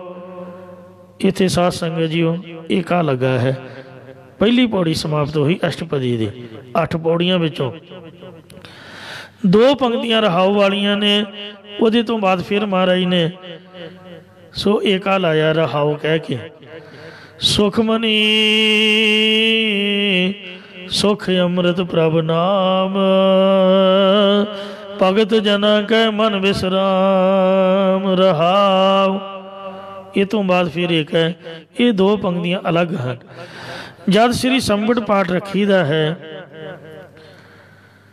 ਤਾਂ ਆਮ ਸ਼ਬਦ ਜੋ ਅਸ਼ਟਪਦੀਆਂ ਵਾਲੇ ਹੁੰਦੇ ਹਨ ਉਹ ਪੂਰੀ ਦੀ ਪੂਰੀ ਅਸ਼ਟਪਦੀ ਪੜ੍ਹ ਕੇ ਹੀ ਸੰਬਟ ਲਾਈਦਾ ਹੈ। ਪਰ ਇਹ ਜਿਹੜਾ ਸੁਖਮਨੀ ਸਾਹਿਬ ਦਾ ਪਾਠ ਹੈ, ਸ਼ਲੋਕ ਤੇ ਵੱਖਰਾ ਸੰਬਟ ਲਾਈਦਾ, ਕੱਲੀ ਕੱਲੀ ਪੌੜੀ ਤੇ ਵੱਖਰਾ ਸੰਬਟ ਲਾਈਦਾ। ਔਰ ਮੇਰੀ ਇਹ ਸ਼ਰਧਾ ਗੁਰਮੁਖਾਂ ਤੋਂ ਵੀ ਸੁਣਿਆ ਵੀ ਇਹ ਜਿਹੜੀ ਰਹਾਉ ਵਾਲੀ ਪੰਕਤੀ ਹੈ ਇਹਦੇ ਤੇ ਵੱਖਰਾ ਸੰਬਟ ਲਾਈਦਾ। 2 ਪੰਕਤੀਆਂ ਪੜ੍ਹ ਕੇ ਗੌੜੀ ਬਾਮਣ ਖਰੀ ਵਿੱਚ ਵੀ ਰਹਾਉ ਹੈ, ਉਹਦੇ ਤੇ ਵੱਖਰਾ ਸੰਬਟ ਲੱਗਦਾ। ਦੱਖਣੀ ਓਅੰਕਾਰ ਵਿੱਚ ਵੀ ਰਹਾਉ ਹੈ, ਉੱਥੇ ਵੀ ਵੱਖਰਾ ਸੰਬਟ ਲਾਈਦਾ। ਇਹ ਮੇਜਰ ਪੰਕਤੀ ਹੈ ਜਿਹਦੇ ਤੋਂ ਸੁਖਮਨੀ ਸਾਹਿਬ ਨਾਮ ਪਿਆ। ਜਦ ਪਾਠੀ ਸਿੰਘ ਨੇ ਕਹਿੰਦੇ 2 ਪੰਕਤੀਆਂ ਪੜ੍ਹੀਆਂ, ਸੁਖਮਨੀ ਸੁਖ ਅੰਮ੍ਰਿਤ ਪ੍ਰਭ ਨਾਮ, ਭਗਤ ਜਨਾ ਕੈ ਮਨ ਵਿਸਰਾਮ, ਉਹ ਪਾਠੀ ਵੀ ਮੰਨਦਾ ਵੀ ਮੈਨੂੰ ਵੀ ਦਰਸ਼ਨ ਹੋਏ। ਸ੍ਰੀ ਗੁਰੂ ਗ੍ਰੰਥ ਸਾਹਿਬ ਦੇ ਵਿੱਚੋਂ ਇੱਕ ਲਾਈਟ ਨਿਕਲੀ, ਇੱਕ ਪ੍ਰਕਾਸ਼ ਨਿਕਲਿਆ। ਉਹਨੇ ਸ੍ਰੀ ਗੁਰੂ ਗ੍ਰੰਥ ਸਾਹਿਬ ਜੀ ਦੀਆਂ ਪਰਿਕਰਮਾ ਕੀਤੀਆਂ ਤੇ ਉਹ ਪ੍ਰਕਾਸ਼ ਵਾਸੂਦੇਵ ਭਾਰਦਵਾਜ ਦੱਸਦਾ, ਉਹਦੀ ਜ਼ੁਬਾਨੀ ਹੈ ਵੀ ਉਹ ਮੇਰੇ ਮੱਥੇ ਨੂੰ ਟੱਚ ਕੀਤਾ। ਉਹ ਜਿਹੜੀ ਲਾਈਟ ਹੈ ਕਹਿੰਦੇ ਮੇਰੀ ਘਰ ਵਾਲੀ ਨੇ ਵੀ ਵੇਖੀ ਤੇ ਮੇਰੀ ਲੜਕੀ ਨੂੰ ਵੀ ਦਰਸ਼ਨ ਹੋਏ। ਆਪਾਂ ਦੋਵੇਂ ਇਕੱਠੇ ਬੈਠੇ ਸੀਗੇ ਤੇ ਛੋਟੀ ਧੀ ਰਾਣੀ ਦੇ ਮਨ 'ਚ ਆਇਆ ਵੀ ਸਮੇਂ ਦਾ ਕੋਈ ਪਤਾ ਨਹੀਂ ਹੁੰਦਾ, ਇਹ ਇਕੱਠੇ ਬੈਠੇ ਨੇ ਤੇ ਮੈਂ ਇਹਨਾਂ ਦੀ ਫੋਟੋ ਲੈ ਲਵਾਂ। ਉਹਨੇ ਕੈਮਰੇ ਦੀ ਫੋਟੋ ਲਈ, ਉਹ ਫੋਟੋ ਦੇ ਵਿੱਚ ਵੀ ਉਹ ਲਾਈਟ ਆਈ ਤੇ ਪਾਠੀ ਨੂੰ ਵੀ ਮਹਿਸੂਸ ਹੋਇਆ, ਸਭਨਾਂ ਨੇ ਦੇਖਿਆ। ਜਿਉਂ ਹੀ ਮੱਥੇ ਨੂੰ ਟੱਚ ਕੀਤੀ ਤੇ ਜਿਸ ਤਰ੍ਹਾਂ ਕੋਈ ਬਹੁਤ ਕੁਇੰਟਲਾਂ ਦੀ ਭਾਰੀ ਪੰਡ ਮੈਂ ਸਿਰ ਤੇ ਚੁੱਕੀ ਤੇ ਉਹਨੂੰ ਸੁੱਟ ਕੇ ਹੌਲਾ ਹੋ ਗਿਆ ਹੋਵਾਂ, ਇਸ ਤਰ੍ਹਾਂ ਮੇਰਾ ਸਰੀਰ ਐ ਹਲਕਾ ਫੁੱਲ ਦੀ ਤਰ੍ਹਾਂ ਬਿਲਕੁਲ ਨਾਰਮਲ ਹੋ ਗਿਆ। ਵੈਸੇ ਮੈਨੂੰ ਕੁਝ ਪਤਾ ਨਹੀਂ ਲੱਗਾ ਵੀ ਕੀ ਹੋਇਆ, ਪਰ ਜਿਵੇਂ ਭਾਰੀ ਗੱਡਾ ਕੋਈ ਖਿੱਚਦਾ ਹੋਵੇ ਤੇ ਉਹਦੇ ਗਲ ਦੇ ਵਿੱਚੋਂ ਝੂਲਾ ਲਾ ਦਿਓ, ਇਸ ਤਰ੍ਹਾਂ ਮੈਂ ਮਹਿਸੂਸ ਕੀਤਾ ਵੀ ਕੋਈ ਮੇਰੇ ਤੋਂ ਭਾਰ ਉਤਰ ਗਿਆ। ਸਾਰੇ ਸਰੀਰ 'ਚੋਂ ਲਾਈਟ ਘੁੰਮੀ ਤੇ ਸਰੀਰ ਬਿਲਕੁਲ ਝੁਣਝੁਣੀ ਖਾ ਕੇ ਇੱਕਦਮ ਝੁਣਝੁਣੀ ਆਈ, ਰੋਮ ਖੜੇ ਹੋ ਗਏ ਤੇ ਸਰੀਰ ਸੁੱਖ ਦੇ ਸਹਿਤ। ਫਿਰ ਮੈਂ ਵਧੀਆ ਤਰੀਕੇ ਨਾਲ ਕਹਿੰਦਾ ਚੌਂਕੜਾ ਮਾਰ ਕੇ ਬੈਠ ਗਿਆ। ਸਾਰਾ ਪਾਠ ਗੁਰੂ ਦੀ ਕਿਰਪਾ ਨਾਲ ਸੁਣਿਆ। ਸੋ ਇਸ਼ਨਾਨ ਪਾਣ ਕੀਤਾ, ਅੰਮ੍ਰਿਤ ਲਿਆ। ਜਦ ਕਾਫੀ 2-2.5 ਮਹੀਨੇ ਲੰਘ ਗਏ ਤੇ ਵਾਪਸ ਜਦ ਆਪਾਂ ਉੱਥੇ ਗਏ ਸਰੂਪਾ ਲੈ ਕੇ 2.5 ਕੁ ਮਹੀਨਿਆਂ ਬਾਅਦ ਸੋਚਿਆ ਵੀ ਚਲੋ ਚੈੱਕਅਪ ਕਰਾਉਂਦੇ ਆ। ਜਦ ਰਿਪੋਰਟ ਲਈ ਤਾਂ ਡਾਕਟਰ ਹੈਰਾਨ ਰਹਿ ਗਿਆ ਵੀ ਇਹਨਾਂ ਦਾ ਕੋਈ ਇਲਾਜ ਹੀ ਨਹੀਂ ਕੈਂਸਰ ਦਾ, ਇਹ ਠੀਕ ਕਿਵੇਂ ਹੋ ਗਿਆ। ਫਿਰ ਕਹਿੰਦੇ ਮੈਨੂੰ ਪਤਾ ਚੱਲਿਆ ਕਿ ਗੁਰਬਾਣੀ ਦੀ ਬੜੀ ਵੱਡੀ ਕਰਾਮਾਤ ਹੈ। ਉਹ ਕਹਿੰਦਾ ਮੈਂ ਫੋਨ ਦੇ ਰਿਕਾਰਡ ਕਰ ਲਿਆ ਸੁਖਮਨੀ ਸਾਹਿਬ ਦਾ ਪਾਠ ਤੇ ਹਰ ਵਕਤ ਹੁਣ ਮੈਨੂੰ ਸੁਣਦਾ ਰਹਿੰਦਾ ਹਾਂ। ਗੁਰਬਾਣੀ ਨਾਲ ਮੇਰਾ ਅਤੀ ਪ੍ਰੇਮ ਹੈ, ਮੈਂ ਗੁਰੂ ਸਾਹਿਬ ਨੂੰ ਆਪਦਾ ਗੁਰੂ ਮੰਨਣਾ। ਇਹ ਨਵੀਂ ਸਾਖੀ ਹੈ, ਅੱਜ ਕੱਲ੍ਹ ਦੇ ਜ਼ਮਾਨੇ 'ਚ ਹੋਈ ਸਾਡੇ ਸਾਹਮਣੇ। ਪੁਰਾਤਨ ਦਾ ਤੁਸੀਂ ਸੁਣਦੇ ਹੀ ਹੋ ਵੀ ਬੀਬੀ ਰਜਨੀ ਦਾ ਕੋੜੀਪਤੀ ਵੇਖੋ, ਬਾਣੀ ਦੇ ਪ੍ਰਤਾਪ ਨਾਲ ਅੰਮ੍ਰਿਤ ਸਰੋਵਰ ਦੇ ਵਿੱਚ ਇਸ਼ਨਾਨ ਕਰਕੇ ਤੰਦਰੁਸਤ ਹੋ ਗਿਆ ਸੀ। ਔਰ ਅੱਜ ਵੀ ਬੇਅੰਤਾਂ ਦੀ ਕਿਰਪਾ ਹੁੰਦੀ ਹੈ। 5ਵੇਂ ਪਾਤਸ਼ਾਹ ਦੇ ਵਕਤ ਜਹਾਂਗੀਰ ਦਾ ਵਜ਼ੀਰ ਖਾਨ ਉਹ ਸਿੱਖ ਦੇ ਕੋਲੋਂ ਸੁਖਮਨੀ ਸਾਹਿਬ ਦਾ ਪਾਠ ਸੁਣ ਕੇ ਜਲੋਧਰ ਦੇ ਰੋਗ ਤੋਂ ਮੁਕਤ ਹੋ ਗਿਆ ਸੀ। ਫਿਰ ਪੇਟ ਦਾ ਪਾਣੀ ਬਾਬਾ ਜੀ ਨੇ ਕਾਰਸੇ ਵਾਲੀ ਟੋਕਰੀ ਮਾਰ ਕੇ ਉਹਦਾ ਕੱਢ ਦਿੱਤਾ। ਤਾਂ ਇਸ ਲਈ ਇਹ ਸਭ ਤੋਂ ਉੱਤਮ ਵਾਹਿਗੁਰੂ ਦੇ ਨਾਮ ਦੀ ਔਸ਼ਧੀ ਦਵਾਈ ਹੈ। ਦਵਾਈ ਬੂਟੀ ਵੀ ਲਓ, ਹੌਸਪੀਟਲ ਬਣੇ ਹੋਏ ਨੇ, ਬਲਕਿ ਗੁਰਦੁਆਰਿਆਂ ਦੇ ਵਿੱਚ ਲੈਬੋਰਟਰੀਆਂ ਬਣੀਆਂ ਹੋਈਆਂ। ਆਪਦਾ ਟੈਸਟ ਟੁਸਟ ਕਰਾਓ, ਜੋ ਤੁਹਾਡਾ ਜ਼ੋਰ ਲੱਗਦਾ ਲਾਓ, ਪਰ ਨਾਲ ਆਸਰਾ ਬਾਣੀ ਦਾ ਵੀ ਲਓ। ਕਿਉਂਕਿ ਅਸਲੀ ਦਵਾਈ ਤਾਂ ਮਹਾਰਾਜ ਦਾ ਨਾਮ ਹੈ, ਮਹਾਰਾਜ ਦੀ ਬਾਣੀ ਹੈ, ਜਿਹਦੇ ਵਰਤਨ ਤੋਂ ਜਿਹੜਾ ਅੰਤਰੀਵ ਰੋਗ ਹੈ ਹਉਮੈ ਦਾ, ਗਿਆਨ ਦਾ, ਇਹ ਵੀ ਦੂਰ ਹੋ ਜਾਂਦਾ। ਪ੍ਰਤੱਖ ਰੋਗ ਵੀ ਚੁੱਕੇ ਜਾਂਦੇ ਹਨ। ਮੇਰਾ ਸਤਿਗੁਰ ਰਖਵਾਲਾ ਹੋਆ, ਧਾਰ ਕਿਰਪਾ ਪ੍ਰਭਾਤ ਦੇ ਰਾਖਿਆ। ਹਰ ਗੋਬਿੰਦ ਨਵਾ ਨਰੋਆ। ਰਾਮ ਨਾਮ ਔਖਦ ਦੀਆ। ਸਾਨੂੰ ਤਾਂ ਸਤਿਗੁਰਾਂ ਨੇ ਪਰਮਾਤਮਾ ਦੇ ਨਾਮ ਰੂਪੀ ਔਸ਼ਧੀ ਦਵਾਈ ਦੇਣਾ ਕੀਤੀ ਹੈ।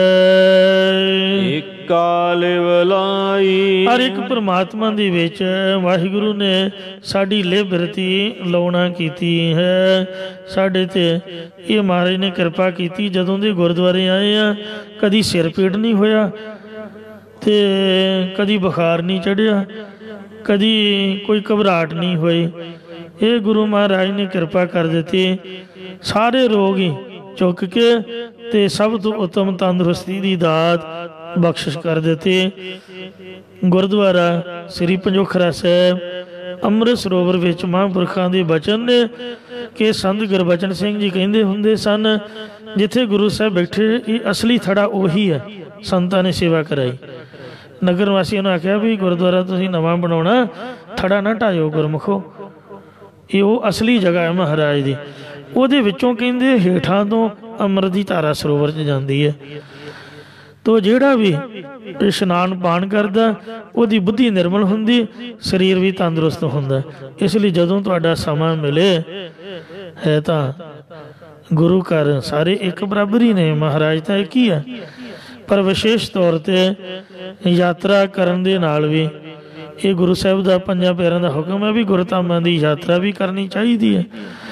ਸੋ ਜੇ ਤੁਹਾਡਾ ਦਿਲ ਕਰੇ ਤਾਂ 40 ਕਿਲੋਮੀਟਰ ਬਹੁਤਾ ਦੂਰ ਨਹੀਂ, ਕਿਤੇ ਸ਼ਨੀ ਐਤਵਾਰ ਜਾ ਕੇ ਫੇਰਾ ਪਾਇਓ ਤੇ ਮਹਾਰਾਜ ਦਾ ਇਸ਼ਨਾਨ ਪਾਣ ਕਰਕੇ ਤੰਦਰੁਸਤੀ ਦਾਤ ਮੰਗਿਓ ਗੁਰੂ ਸਾਹਿਬ ਦੇ ਚਰਨਾਂ ਵਿੱਚੋਂ। ਬੜਿਆਂ ਨੂੰ ਬਖਸ਼ਿਸ਼ਾਂ ਮਿਲੀਆਂ ਨੇ, ਬੜੇ ਤੰਦਰੁਸਤ ਹੋਏ ਹਨ। ਸ੍ਰੀ ਹਰਿਕ੍ਰਿਸ਼ਨ ਧਿਆਈ ਹੈ ਜਿਸ ਡਿਠੇ ਸਭ ਦੁੱਖ ਜਾਏ। ਦਿੱਲੀ ਵਾਲੇ ਲੋਕ ਅੱਜ ਤੱਕ ਉੱਥੇ ਪਾਣੀ ਦੀਆਂ ਸਰਾਈਆਂ ਫੜ ਕੇ ਖੜੇ ਨੇ ਮਹਾਰਾਜ ਦੇ ਚਬੱਚਾ ਸਾਹਿਬ ਦੇ ਕੋਲ। ਉਹ ਮੰਨਦੀ ਹੈ ਦਿੱਲੀ ਦੀ ਸੰਗਤ ਵੀ ਗੁਰੂ ਸਾਹਿਬ ਦੇ ਚਰਨ ਪਏ ਤੇ ਸਾਡੀ ਬਿਮਾਰੀ ਦੂਰ ਹੋਈ। ਕਰੋਨਾ ਦਾ ਕੋਈ ਮਰੀਜ਼ ਉਹ ਰੋਜ਼ ਜਲ ਛਕਣ ਨਾਲ ਉਹ ਵੀ ਤੰਦਰੁਸਤ ਹੋ ਗਿਆ।